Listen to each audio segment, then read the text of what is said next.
According to the Center for Addiction and Mental Health, 1/3 of students experience bullying at school, and almost 1/3 report having bullied someone else. If you're a parent, those numbers hit too close to home. Thankfully, there are organizations like iEngage, and we are so happy to have its founder and director, Anthony McLean, on the couch with us to talk about it. Welcome, Anthony, to Full Circle. Well, thank you, thank you. It's funny, I've seen this couch on TV so many times, but now to sit in it, this is a comfortable couch. You're not going anywhere, are you? We want you to just relax and enjoy. I'll tell you what, I could fall asleep right here. Okay, you later fall asleep. Okay, right now, we've got some right. questions for you because iEngage. What exactly is iEngage? We are a bullying prevention program, and we go to schools across Ontario, but I want to get across Canada too. And what we want to do is we want to create inclusive school environments. And I like that word, inclusive. It goes beyond tolerance. See, tolerance says, you know what, I don't like you, but fine, I'll just ignore you and whatever.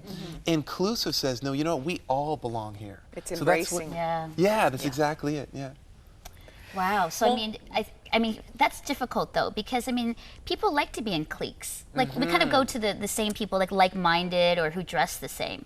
So how can you become inclusive? Like what's that going to take for kids to say, okay, well that emo or that, you know, rocker and I'm into hip hop, that doesn't work. Right? So is she an emo? No, I don't know why I just pointed to you as emo. I know she pointed to Moira as a rocker too. I don't know. I know. Whoa. Moira's a classic emo.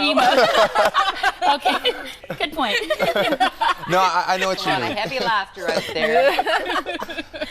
Well, I mean, and there's a balance, right? Because of course you got the right to choose your friends, and of course you want to surround yourself with like-minded people sometimes. But it's also an important skill. You know, we're talking about raising kids today as well. I like some of the points you were bringing up. It's an important life skill to know how to work with people and get along with people that are from totally different backgrounds. So that's one of the things we want to teach our kids in school. And unfortunately, you're dealing with an age group that is very selfish and self-centered.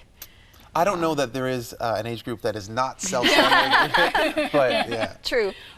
But I mean, there has to be a personal connection here, because you can't be this passionate about this topic without having had an experience. Yeah, it's true. It's funny, when I was watching Christine speak in the break there, and she was sharing about how she was bullied because she was the only minority surrounded by a lot of white people. Well, it's funny, when you said you were having a white party, it was... I was like, wow, hey, that's weird. No, it's dressed in white. Everyone was dressed in white. Yes, that's what that meant. That's funny. But I went through something similar. I had a great childhood. I don't have a bad chip on my shoulder or anything like that, but I did get bullied growing up, and I got bullied because I was different, because I was the only person in my class with this color skin. And the other students in my class, some of them, I was well liked by a lot, but some of them would call me names and make fun of me, all because I was different. And I know what it feels like to be singled out and to feel like you're alone and to feel like there's something wrong with me. Why am I different? And why am I the one going through this?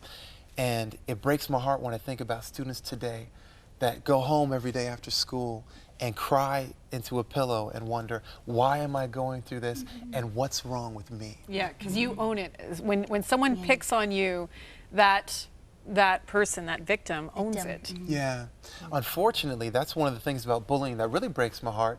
Just like you said, is that sometimes the victim blames themselves and thinks, this is my fault, you know, I own this, So, okay, so the question then is, because I know there's a lot of parents and, you know, I've heard from, you know, teens that I've worked with, you know, they say, well, you know, why are they picking on me? But why do bullies bully? Like, what is it about the bully that bullies? That's, I think, where we need to have some understanding. Yes, I think that's a great point, because that's the real issue.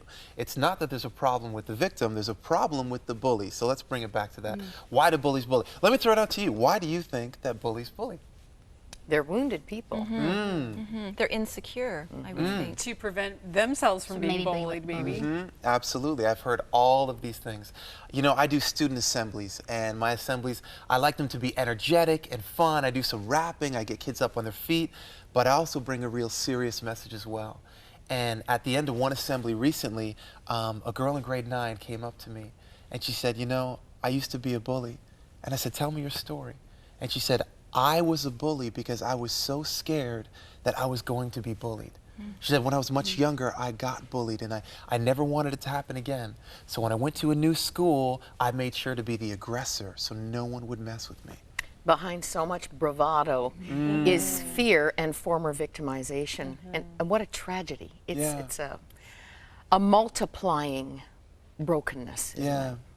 One analogy I make in my assemblies is a forest fire, and how a forest fire starts with one twig that's lit on fire. I mean, sometimes, you know, it's a kid playing with matches or something terrible like that, and they light one twig, and that one twig lights another twig, lights a whole branch, that branch passes it to another branch, then the tree, then the wind blows it to another tree, and soon an entire forest is destroyed.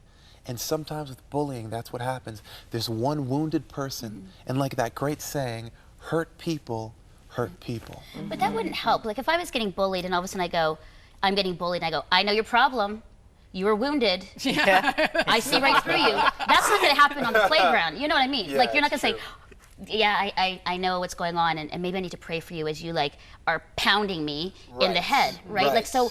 What I'm trying to understand, you know, Anthony, is so we understand, you know, why bullies bully, but you know, a lot of kids are being victimized. They're still going home and crying in their pillow. Absolutely. Like what do you do? I mean, is it them? Is it parents? Is it the school? Like how do we kind of stop this? Absolutely. Now this is important. Bullying is a community-wide problem, and it's a community-wide solution is what we need for bullying. And so yeah, parents got to be involved and teachers got to be involved. I always say to parents, I do a parent workshop as well, and one of the key messages I bring is communicate, communicate, communicate. We have to talk to our kids. We need to know what's happening at school.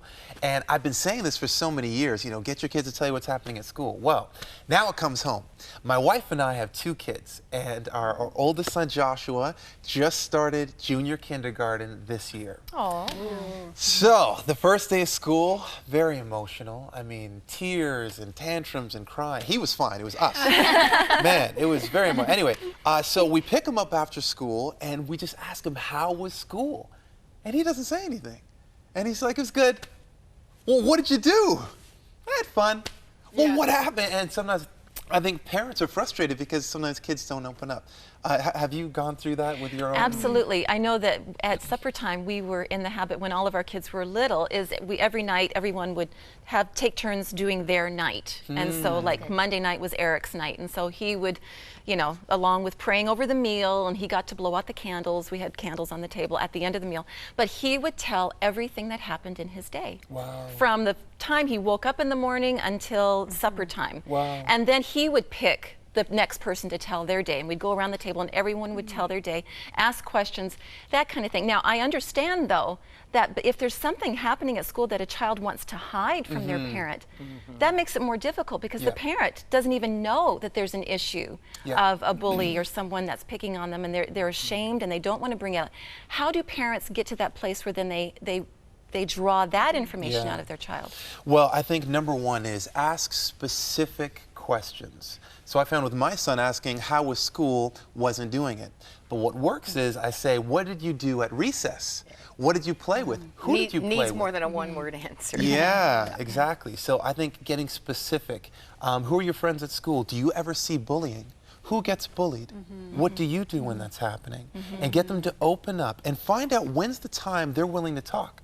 Sometimes when you pick up a kid from school, they're hungry, they're tired, they don't want to talk then. But later in the day, maybe before bed, maybe on the drive home from soccer practice, find out the time they'll start to open up and just have an ear that's open to hear and, you know, ask those specific questions. But what does a parent do if they find out that their child is being bullied? Because I think a lot of kids are afraid, if I say this to my parents, they're going to go to the school, there's going to be this big to-do, and it's going to actually, you know, make the problem worse. This is one of the myths about bullying that I'm so glad I get to say today because it needs to be broken.